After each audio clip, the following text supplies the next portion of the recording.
Eastern and Western cultures have always been different. One of the distinguishing features is the preference in the use of bladed weapons. Straight cross-shaped swords are clearly associated with European cultures. In contrast to them, Eastern culture offers us predominantly curved swords. Why did it happen, and what did these two philosophies eventually come to? In this video I will try to answer these questions. There are several hypotheses that take into account the difference in the choice of weapons in Eastern and Western cultures.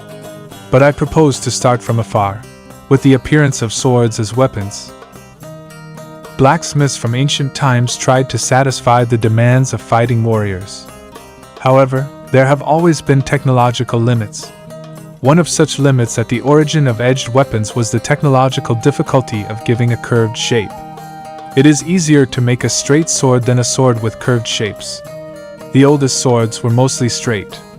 Such swords made it possible to effectively stab the enemy, but had a lack of cutting quality.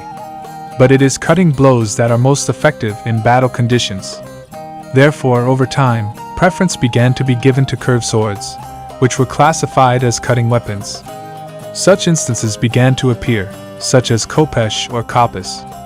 However, such swords did not immediately become common, due to their greater cost in relation to straight ones, but established themselves as weapons of kings and elite units.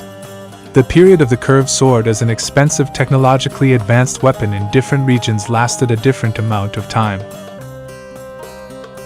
This is where we move on to the separation of European and Eastern traditions.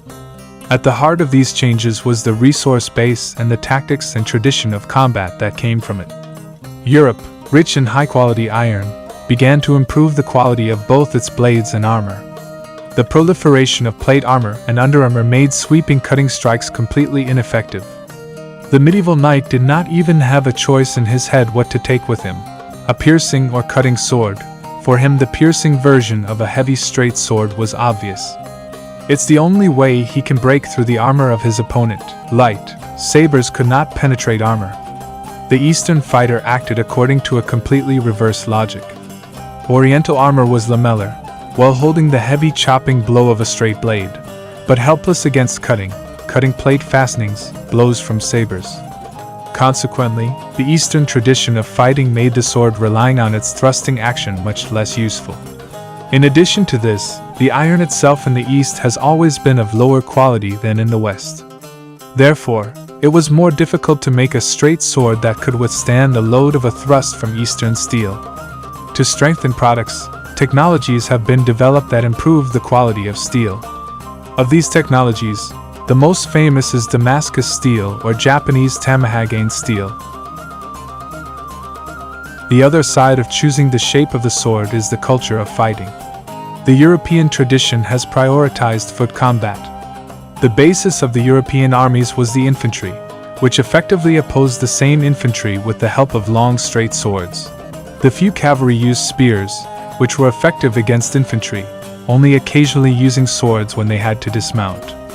In the East, due to climatic and geographical features, the basis of any army was cavalry, armed with curved swords, so that it would be more convenient to strike at a gallop. An ordinary straight sword could get stuck in the body. The infantry was mainly armed with spears to counter the cavalry. This difference in the formation of the composition of the troops is of no small importance in the spread of the form of the sword. Partially, it intersects with the previous cause, the quality and quantity of the metal. So in the East, just the same light cavalry is more common, and in the West heavy. The third hypothesis about the difference in the forms of bladed weapons relates to cultural differences. Mythology, religion, and other cultural features could push the craftsman to create a certain type of weapon. For example, in Japan, swords were associated with the cult of the samurai, whose honor and superiority were associated with fighting skills and the ability to cut the heads of enemies. Curved swords were ideal for this purpose. So this diversification of weapons by region would continue.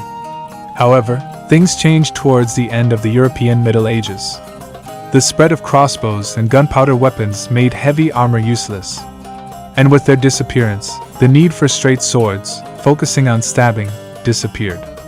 Edged weapons remained in service with light cavalry until the Second World War, and then only in the format convenient for this type of troops, sabers. The swords of other types of troops, over time, evolved into numerous varieties of knives, used only as an auxiliary weapon. Thus, each culture developed its own techniques and heritage of weapons, corresponding to their philosophy and needs. However, over time, technological and cultural progress has reversed this in both cultures, and there are now many different types of weapons in the world. In addition, the history of the creation and use of edged weapons continues to be of interest to researchers and scientific societies. It shows not only different cultural traditions, but also technological and socio-historical changes that directly affected the development of human civilization.